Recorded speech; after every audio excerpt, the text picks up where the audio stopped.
Napoleon Bonaparte. France के राजनीतिक परिदृश्य में नेपोलियन का उद्भव यूरोपीय इतिहास की एक असाधारण घटना थी। नेपोलियन बोनापार्ट विश्व के उन महानतम शासकों एवं राजनीतिज्ञों में से एक था जिसने फ्रांस के साथ यूरोप की राजनीति को भी अत्यधिक प्रभावित किया। नेपोलियन बोनापार्ट का जन्म 15 अगस्त 1769 ईस्वी को कोर्सिका द्वीप के अजासियो नामक नगर में हुआ था।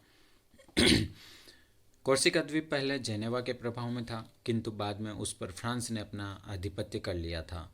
लेकिन अभी इस द्वीप के लोग नई फ्रांसीसी शासन व्यवस्था से सामंजस्य स्थापित नहीं कर पाए थे तथा उनमें फ्रांस के प्रति एक विरोध का स्वर भी था। इस कारण फ्रांसीसी सरकार द्वारा वहां अनेक प्रकार के सुधार कार्य किए गए ताकि लोगों में विश्वास की स्थापना की जा सके। वर्ष 1789 ईस्वी में जब फ्रांसीसी क्रांति की शुरुआत हुई तब नेपोलियन युवा हो चुका था और क्रांति के विस्तार के दौरान वह जैकोबिन दल का समर्थक था।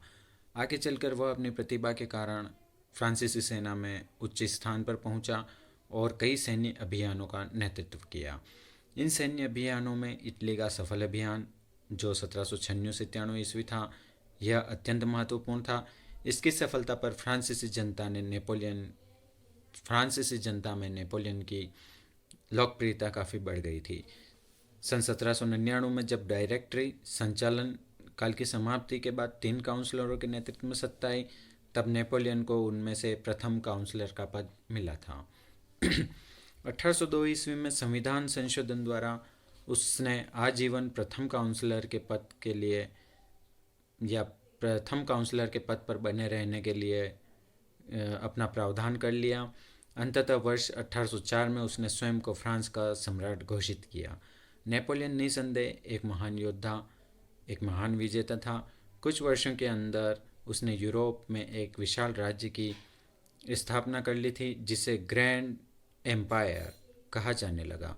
नेपोलियन का विजय अभियान डायरेक्टरी की शासनावधि से ही प्रारंभ हो चुका था तथा वर्ष 1808 ईस्वी में टिलसिट की संधि के साथ वह अपने चरम पर पहुंच गया था।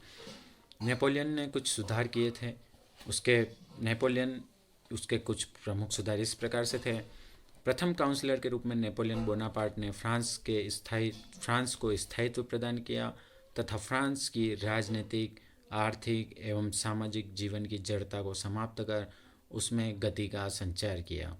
नेपोलियन स्वयं अपने युद्धों की तुलना में इन सुधारों को महत्व देता था।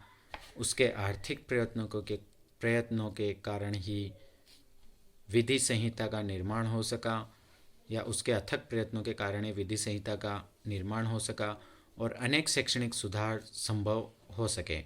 इस प्रकार 1799 से 1804 ईस्वी तक का काल फ्रांस के सर्वांगीण विकास का काल रहा। नेपोलियन ने शासन व्यवस्था का केंद्रीकरण किया तथा डिपार्टमेंट्स एंड डिस्ट्रिक्ट्स की स्थानीय सरकारों को समाप्त कर परफेक्ट एवं सब परफेक्ट की नियुक्ति की। इनकी नियुक्ति और गांव एवं शहरों के सभी मेयरों की नियुक्ति केंद्रीय सरकार द्वारा की जाने लगी। प्रशासनिक क्षेत्रों में नेपोलियन के सुधार एक प्रकार से क्रांति के विरोधी थे, क्योंकि नेशनल असेंबली ने क्रांति के दौरान प्रशासनिक ढांचे का पूर्ण विकेंद्रीकरण कर दिया था तथा देश का शासन चलाने का दायित्व निर्वाचित प्रतिनिधियों को दिया गया था। लेकिन नेपोलियन ने इस व्यवस्था को उलट दिया और क्रांतिपूर्ण व्यवस्था को फिर से स्थापित किया। प्रथम काउंसलर बनने के पश्चात नेपोलियन ने फ्रांस के लिए एक नवीन संविधान का निर्माण किया जो क्रांति युग का चौथा संविधान था।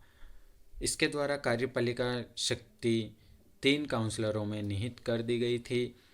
प्रधान काउंसलर को अन्य काउंसलरों से अधिक शक्ति प्राप्त थी। यद्यपि संविधान के गणतंत्र के तत्व परिलक्षित होते थे, किंतु वास्तविक रूप में सत्ता नेपोलियन के हाथों में ही केंद्रित थी। नेपोलियन का सर्वाधिक महत्वपूर्ण और स्थायी कार्य था विधि संहिता का निर्माण। वस्तुतः क्रांति के पहले फ्रांस की कानून व्यवस्था छिन्न भिन्न थी तथा इतने प्रकार के कानून थे कि कानून का पालन कराने वालों को भी उनका ज्ञान या उसका ज्ञान नहीं था एवं क्रांति के दौरान यह अराजकता अत्यधिक बढ़ गई थी। नेपोलियन ने इस अव्यवस्था को दूर किया। स्वयं नेपोलियन अपनी विधि संहिता को अपने 40 युद्धों से अधिक महत्वपूर्ण मानता था।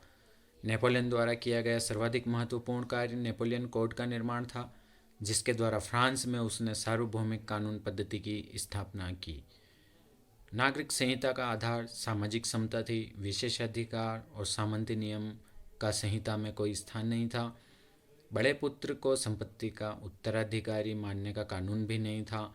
संपत्ति पर सभी पुत्रों को समानता का अधिकार दिया गया। नेपोलियन ने समाज में एक नवीन कुलीन वर्ग की स्थापना की। उसने आय के आधार पर उपाधियों का क्रम निर्धारित किया। जब न्यायिक कार्य कानून के समक्ष शीघ्रतापूर्वक, अल्पव्यय एवं न्यायोचित ढंग से होने लगे, असमानता की समाप्ति हुई तथा सभी को विधि के अधीन लाया गया। संपूर्ण देश में कानून की एक रूपता स्थापित की गई। यह कानून संहिता नेपोलियन की पराजय के पश्चात भी बनी रही। अपनी विधि संहिता में उसने बुर्जुआ वर्ग के हितों पर बल दिया। उनकी व्यक्तिगत संपत्ति की रक्षा की तथा भूमि संबंधी अधिकारों को मजबूती प्रदान की। अपने व्यापारिक कोड में श्रमजीवियों के हितों की उपेक्षा की तथा ट्रेड यूनियन बनाने पर रोक लगा दी गई। न्यायालयों को निर्देश दिया गया कि मुकदमे की स्थिति में फैक्ट्री मालिकों की बातों को माना जाए। इस प्रकार क्रांति पुत्र नेपोलियन बुर्जुआ वर्ग के हितों की रक्षा का प्रयत्न करता रहा था। नेपोलियन ने फ्रांस को जर्जर आर्थिक स्थिति से उबारने का प्रयत्न किया। इस क्रम में उसने सर्वप्रथम कर प्रणाली को सुचारू बनाया तथा कर वसूलने का कार्य केंद्रीय कर्मचारियों को दिया तथा उनकी वसूली सख्ती से की जाने लगी। उसने घूसखोरी, सट्टेबाजी, ठेकेदारी में अनुचित मुनाफे पर रोक लगा दी। उसने मितव्ययिता पर बल दिया तथा फ्रांस की जनता पर अनेक अप्रत्यक्ष कर लगाए।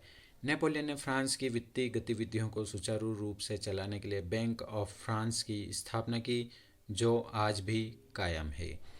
फ्रांस की बहुसंख्यक जनता कैथोलिक चर्च के प्रभाव में थी। क्रांति के दौरान चर्च की शक्ति को कमजोर कर उसे राज्य के अधीन लाया गया। चर्च की संपत्ति का राष्ट्रीयकरण कर दिया गया और पादरियों और राज्य के प्रति वफादारी की शपथ लेने को कहा गया। इससे पोप नाराज हुए और उन्होंने आम जनता को विरोध करने के लिए प्रेरित किया। फलतः सरकार और आम जनता के मध्य तनाव उत्पन्न हुआ। नेपोलियन ने इसे दूर करने के लिए 1801 ईस्वी में पोप के साथ समझौता किया, जिसे कॉनकॉर्डेट कहा जाता है। व्यापार के विकास के लिए नेपोलियन ने आवागमन के साधनों का पर्याप्त ध्यान दिया। उसने बड़ी संख्या में सड़कें एवं नहरें बनवाई। विभिन्न प्रकार के व्यवसायों की प्रगति के लिए यांत्रिक शिक्षा की व्यवस्था की। फ्रांसीसी औद्योगिक वस्तुओं को लोकप्रिय बनाने के लिए प्रदर्शनी के आयोजन को बढ़ावा दिया तथा स्वदेशी वस्तुओं एवं उद्योगों को प्रोत्साहन दिया। क्रांति से पूर्व फ्रांस की शिक्षा व्यवस्था चर्च के अधीन थी। क्रांति के बाद क्रांतिकारियों ने पुरानी शिक्षा पद्धति को बदलकर नई शिक्षा पद्धति लागू की। शिक्षा को राष्ट्रीय और धर्मनिरपेक्ष स्वरूप प्रदान करते हुए उसने शिक्षा को 3 स्तरों प्राथमिक, माध्यमिक और उच्च में विभाजित किया। सरकार के द्वारा नियुक्त शिक्षकों की सहायता से चलने वाले इन स्कूलों में एक समान पाठ्यक्रम, एक समान पाठ्यपुस्तकें तथा एक समान पोशाक रखी जाती थी।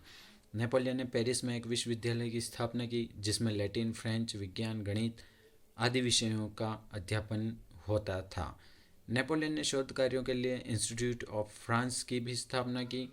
नेपोलियन ने फ्रांसीसियों की अहम भावना को शांत करने के लिए पेरिस को एक सुंदर नगरी बनाने का प्रयास किया। रेम्बुले, सेंट क्लाउड और फाउंटेन ब्लू के राजप्रासादों को भी वर्साय के राजप्रासाद की भांति सभी प्रकार के सुख साधनों से परिपूर्ण एवं सुंदर बनाया, जिससे एक और फ्रांसीसियों की अहम भावना शांत हुई तथा दूसरी ओर फ्रांस में व्याप्त बेरोजगारी भी समाप्त हुई।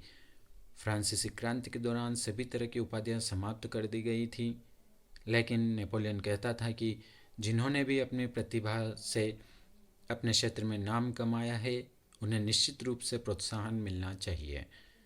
इस उद्देश्य से नेपोलियन ने लीजेंड ऑफ ऑनर की उपाधि प्रारंभ की। नेपोलियन ने प्रथम काउंसलर के रूप में कई संस्थागत सुधार किए जो फ्रांस के उत्कर्ष में सहायक सिद्ध हुए। नेपोलियन यूरोप का ही नहीं बल्कि संपूर्ण विश्व का आधुनिक प्रशासक था। प्रथम काउंसलर के रूप में नेपोलियन ने जो सुधार किए उन सुधारों ने फ्रांस को मजबूती प्रदान की और उसे भविष्य के यूरोपीय युद्धों के योग्य बना दिया था।